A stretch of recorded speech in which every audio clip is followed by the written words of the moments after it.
Hey everybody, patch 10.0.5 is here, so I thought it was time for a new Mythic Plus guide for Preservation Evoker. Not a lot has changed for Preservation Evoker since Dragonflight's launch, but we have learned a ton about the spec, so I want to pass on everything I've learned over the last few weeks to you. So in this video, we're going to go over talents, stats, and how to play the spec. Check out the timestamps down below if you're looking for something specific. Let's get right into it. Let's start out with the changes coming to Evoker in patch 10.0.5. The biggest ones involve Temporal Anomaly and its related talent Resonating Sphere.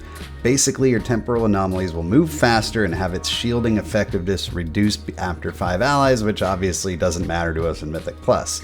The cooldown increase from 6 to 15 seconds is significant though, and means that you're going to need to be a little bit more selective in how and when you choose to throw this out. Again, Resonating Sphere now applying Echo on the first 6 allies it passes through also doesn't affect us in Mythic Plus, so these changes are more geared toward raid, and that's not what this guide is about. Preservation should play very similarly to how it did in 10.0, which is a very good thing for us. Also, the speed increase of Temporal Anomaly is pretty nuts now. It doesn't take nearly as long to get where you want it to go, which I've actually found makes aiming it a little easier. So with all that said, let's get into talents. There are a lot of viable Evoker builds you can run, but all of them are about 90% the same and involve the same core talents. For the sake of this video, I'm going to give you 2 cookie cutter options, one with Temporal Anomaly, which I prefer, and one without. Once you get comfortable with these, you can check out websites like Raider.io and Subcreation to see what other tweaks you can make. Here's the Temporal Anomaly version. In the class tree, let's just go over some of the most notable talents we're taking. Obsidian Scales and Obsidian Bulwark are no-brainers, as personal defensives are extremely important. Cauterizing Flame is a ridiculously good spell that allows you to dispel anything on a 1-minute cooldown and has a ton of uses in the Dragonflight dungeons, getting rid of nasty bleeds and curses that would otherwise be tough to deal with. Don't forget to use this in places like Halls of Valor and Jade Serpent, to name a couple, to make your life a lot easier. We'll continue down the right side of the tree, taking these spells that increase our healing throughput, working toward the awesome Zephyr talent that acts as a group-wide AoE damage reduction with speed increase on a 2-minute cooldown and has a ton of application in 5-man dungeons. We'll also branch off to take Renewing Blaze and Fire Within for some survivability. Branching toward the center, we'll take Rescue, which is great for moving yourself and others into good position, or removing your Thundering debuff in a pinch. Aerial Mastery gives us an extra charge of Hover for mobility. Heading over to the left, we work toward our Kick, Quell, then straight down, taking DPS talents up until Leaping Flames. In the center, we grab Tip the Scales, which is a great cooldown, allowing us to instantly cast a fully empowered heal, and we also grab Draconic Legacy for a little more survivability. The class tree is going to be the same for both the Temporal Anomaly and the non-TA builds. In the Preservation tree for the TA build, we take a bunch of obvious stuff like Dream Breath, Reversion, Time Dilation, Spirit Bloom, and Emerald Communion, all of which we'll talk about in the gameplay section. Important talents here are going to be Golden Hour, which is a massive spell for Preservation, which makes it so when you cast a Reversion on someone, 15% of the damage they just took gets healed back up and is affected by Echo. This talent turns Reversion into one of your best single target and spot healing spells. Time Lord is an absolutely mandatory talent that increases the effectiveness of your echoes. Punctuality gives an extra charge of Reversion and is also 100% mandatory. Lifeline is another huge talent, making it so that targets of your Verdant Embrace benefit from each other's healing, which we'll talk more about how to take advantage of in the gameplay section. We're basically working towards stasis here, and how you get to it is a matter of choice. I personally love Time of Need, as it just passively saves someone life on a 1-minute cooldown and was buffed in 10.0.5, but Temporal Artificer can reduce Rewind's cooldown by 60 seconds and is also an amazing talent, so take your pick here. We're also, of course, branching all the way off to the far right to take Temporal Anomaly and Resonating Sphere to help us spread echoes around to our teammates. Down the center, we take Essence Burst and Essence Attunement to give us free Essence casts, Lifegiver's Flame for some passive healing from Fire Breath, only 1 point in Life Force Mender, which actually allows us to put points in TA and Sphere. Off to the left, I like Spiritual Clarity for a shorter Spirit Bloom cooldown, Dreamwalker so you never need to cancel your Emerald Communion early, and Call of Ysera for bigger Dream Breaths following Verdant Embraces. From here, both Power Nexus and Spark of Insight are good talents. I like Power Nexus because you're benefiting from it passively, but take your pick. We're rounded out with Renewing Breath for more Dream Breath healing.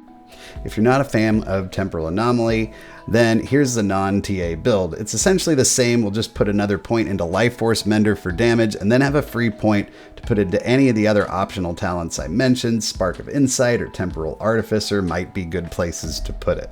Moving on to stats quickly. When it comes to stats for Mythic Plus, I'd recommend going with item level in almost all cases, but if you're faced with a similar choice, crit is our best secondary stat, mostly due to its synergy with reversion.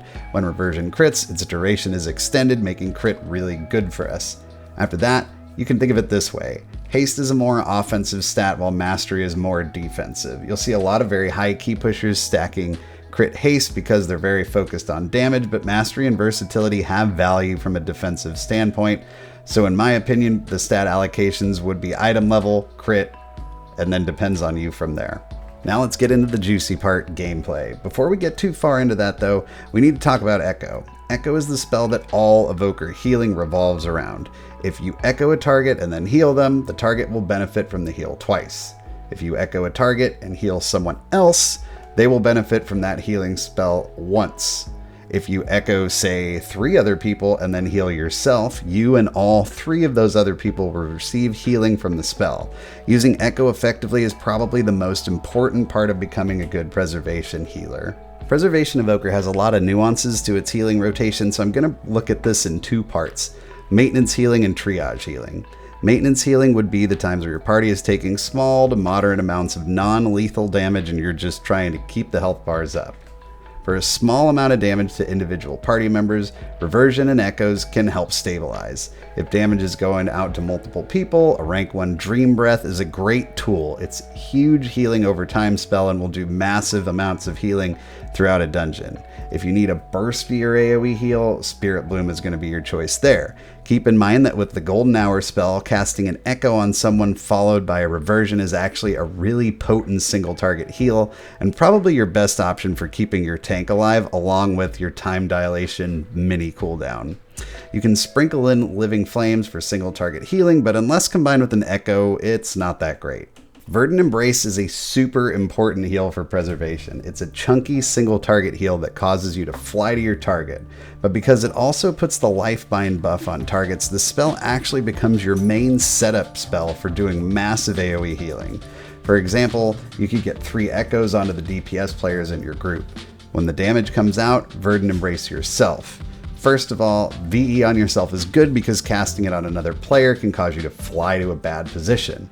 Also, by casting it on yourself, you're giving you and 3 other players the Lifebind buff, meaning you gain 40% of each other's healing. So following this combo up with another heal like Dream Breath does a massive amount of healing, and it's the building block for our biggest AoE healing combos.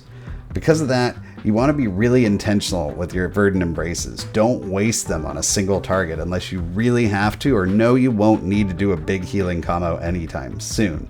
Speaking of which, let's get into triage healing. Triage healing is when your group is taking a large amount of potentially lethal damage, and let's be real, it's like half of Dragonflight dungeons right now.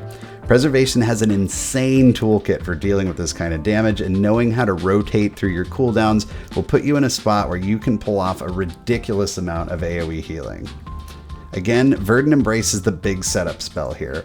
While there is a lot of unavoidable bursty AoE damage in Dragonflight, it tends to be pretty predictable. What we want to do is using either Temporal Anomaly or manually spreading Echoes or some combination of the two, get Echoes out on as many party members as we can.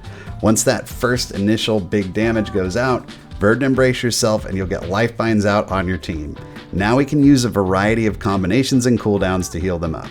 One combo that will put out a ton of healing after you get Lifebind out is Dream Breath followed by Spirit Bloom. The degree to which you empower these spells will depend on the situation, and if damage is really extreme, you can even put a tip the scales before your Spirit Bloom to make it instant.